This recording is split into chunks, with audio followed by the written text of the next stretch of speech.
Think about it. I'm not going to even talk about the virus. How about our veterans that went to Afghanistan? All of a sudden, everything changed. How are they feeling today? Have you read about all the pain that they are going through? They went there, many paid the ultimate price, suffered the ultimate consequences, gave their lives. You know how many Puerto Ricans went to war without even voting for the president? You know how many beloved friends from Havana, from Tallahassee went? You know how many kids from high school went? All of a sudden, how do they feel? Is that suffering? How about, I'll be celebrating my birthday on November. And I'm feeling tired many times. I said, whoa, that's what it means to get another turn around the sun. That's how it feels. I feel more achy, more tired. What's going on? And I'm exercising. I used to run an hour. I can only run now 35 minutes at the most. Well, do you think there is suffering? Do parents suffer or get concerned about your kids? When does that stop? Never. It doesn't stop. So suffering is something that is really present in our lives. And Paul says something really important, because one thing that we humans do when we see a lot of suffering is we turn back to the good times, the good memories, the good times. I'm already back at the beach already. I'm already right there with my mom and dad. I'm already listening to the wave, the sounds of the ocean breaking, because that's my comfort place. And that is something human. When we are overwhelmed with facts, with information, with situation, we just kind of cocoon and isolate ourselves, and we want to go back to the good times, to the good moment, our wonderful spot that we have on our ready, the good times, the laughs in the family meetings, all that thing, all the joy moments that you have on your memories. It is really normal to do that. But Paul is doing something really bold. He says, don't go back to the good times, to your safe comfort memories. Just do something different. Think forward. Think about the glory about to be revealed to you. And that's really bold, because the glory about to be revealed is something that we do not see. We don't even know where it is. Is that in Tallahassee? Is that in Havana, in Georgia? Is that where Miami was? Hey, mister, can you show me the path to the glory about to be revealed to me? How do I get there? Well, Paul was referring to something that's really important and special. He said, we are children of God. And since we are children of God, the glory to be revealed is the glory that glory will be revealed by God.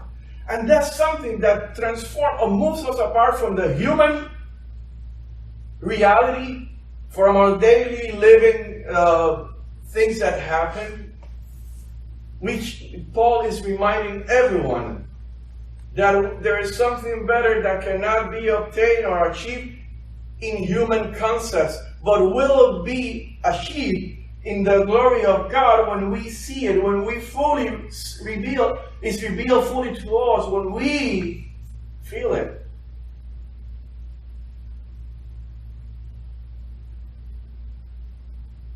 Paul says that creation waits with eager. Are you waiting with eager the revealing of the glory of God?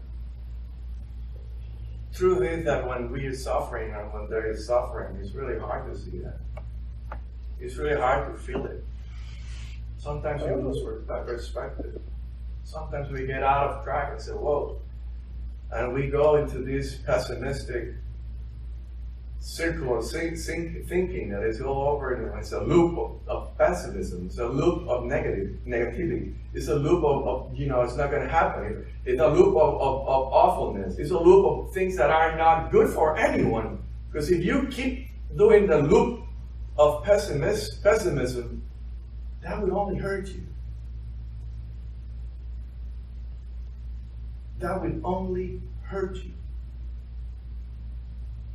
If we wait with eagerness what is about to be revealed to the children of God, then there has to be a ray of hope somewhere in the horizon, somewhere in our hope, in our wishfulness. As we hope, there has to be a ray, something that will drive you and push you through. To me, that hope is us in Him. For in about 15 minutes, I will not be thinking if I have another email or from home. Maybe when you listen to Shoe Play, maybe you have a pause of thinking for a few minutes and feel joy and feel happy. Maybe when I do something kind of good here, you laugh. Because that's what it's about. We get so stressed that we even forgot to feel good. Do not feel bad when you feel good in troubling times. Do not feel bad when you feel that ray of hope, even if there is some awfulness going around you. Do not feel bad because you have a better understanding of than other people do. It says in verse 21 that the creation itself will be set free from its bondage to decay and will obtain the freedom of the glory of the children of God. And verse 22 says, we know that the whole creation has been groaning in labor pains until now. Problems, circumstances is groaning labor pains. I have not ever had labor pains, but I have watched twice what labor pains cause in a woman. I know that it's really extremely uncomfortable and painful. And all I could do at that time is just remember. That's all I could do. I was a good partner there. So what it says, yes, pain is gonna come. Uncertainty is gonna be next with us. That's as long as we live. That's part of living. That's how the world behaves. You know that I am extremely jealous with the way that we believers behave. I'm extremely jealous of that. Because if we truly give witness of the glory about to be revealed to us, then we are the good guys. We are not the ones that cause division. I heard Sue mentioning the event for the Dia de los Reyes, and I almost said, well, we need to cancel that. Not on a bad way. It's just that I met someone yesterday. He spoke Spanish, and he was really, really difficult. He yelled at me and many stuff because I had a mask. And he's from the same town that I used to live in Puerto Rico, so. But I'll be honest, that person didn't reflect the glory that is about to be revealed. The question is, how do we give witness of that glory that is about to be revealed? By being different, by adding, not subtracting, by multiplying, not dividing, by working together, even in our differences. This is not all that think like me, look like me, move like me, join me. This is not about that. This is about everyone being single, different, having their own circumstances, their own life experiences, their own moments, maybe their own concerns, and sometimes their own suffering that we do not even know. But together we connected and we make one part of the body of Christ. When we are able to do that, we are giving truly witness of the glory about to be revealed. And that's what gives hope. And that's what the world needs. That's what everyone needs in our lives. I don't want to go to another meeting with basically split it in X and Y's, and X saying yeah this and Y yelling the other thing, and the other thing blah blah blah. What kind of childhood our kids are gonna have? Wasn't enough with the active shooter alerts? Do you know how their hearts beats when they have an active shooter drill?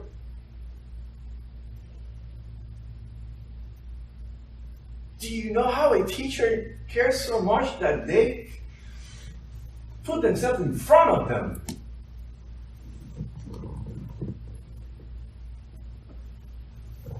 Don't our kids have enough?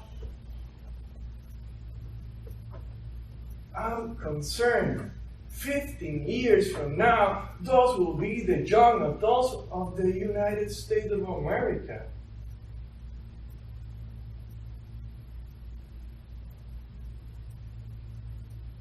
I'm truly concerned.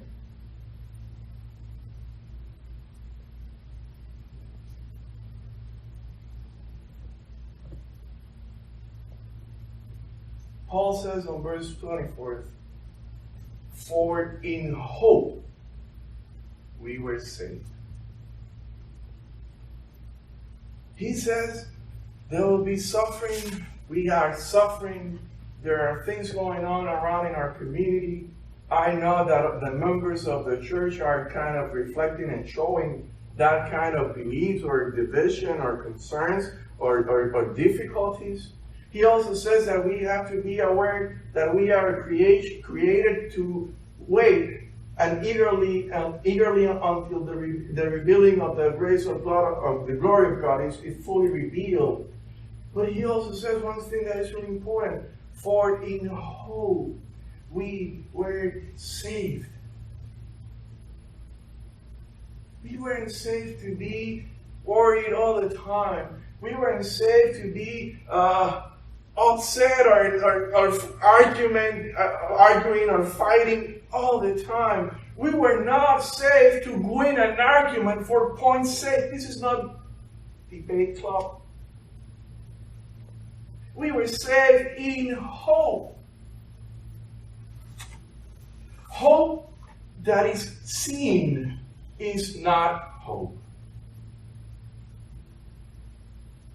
That's easy. If you see the dog, you know if he is a he or a she, right? You know that. That's hope, and what you can see, that's not hope. Hope in what you cannot see, that's truly hope.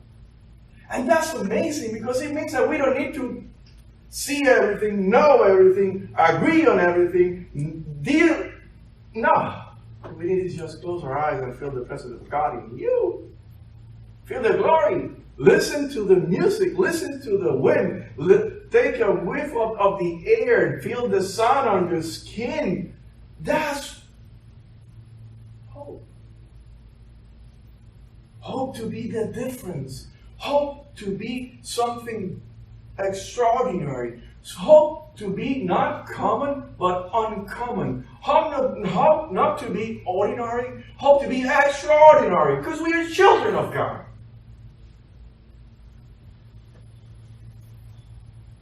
Who hopes for what is seen? No one should hope.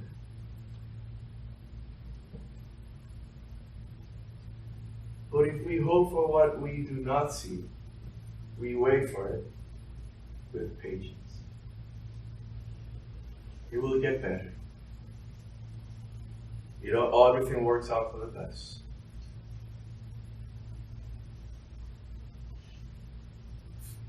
Final thing that I have to say is that for Paul, dying was also hope. Because when we die, is when we fully receive the glory of God.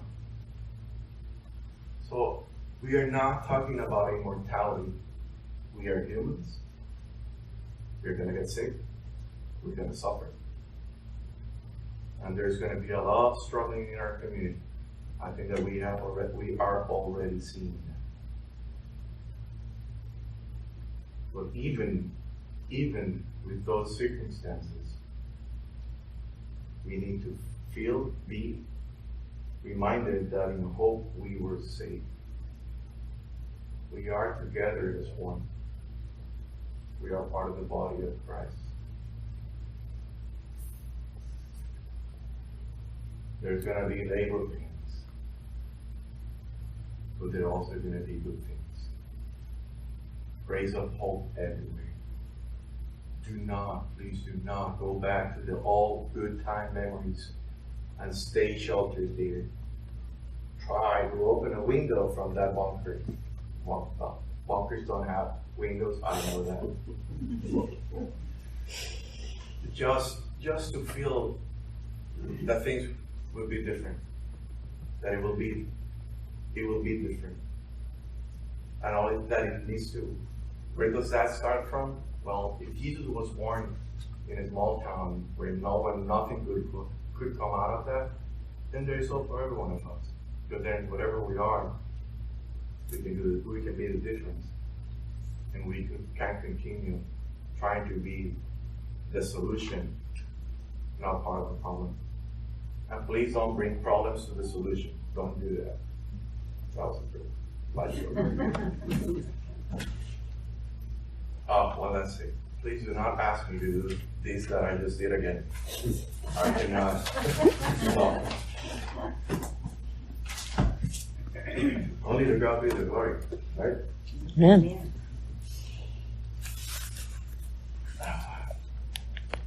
As we move